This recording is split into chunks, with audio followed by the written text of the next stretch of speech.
రామ్, ఇదిగో అయ్యప్ప మాలధారణ. వెళ్ళి కోనేట్లో స్నానం చేసిరా. సరేనానా. ఏంటి భవాని చాలా ఆనందంగా ఉన్నారు? మీ అబ్బాయికి అయ్యప్ప దీక్ష వేస్తున్నారనా?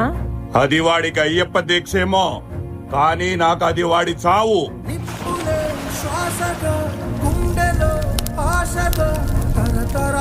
అదేంటి భవాని? ఇప్పుడు కోనేట్లో వాడి శరీరం మంటల్లో కాలి కాలి బూడిదమవుతుంది.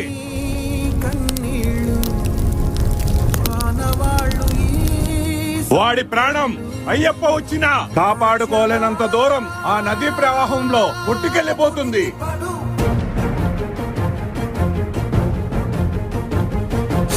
మీరు పెట్టుకున్నది ఆ హరిహర సుతుడితో, అంటే సాక్షాత్తు ఆ విష్ణుమూర్తి ఈశ్వరుడు కలిసి వచ్చిన ధర్మశాస్త్రంతో.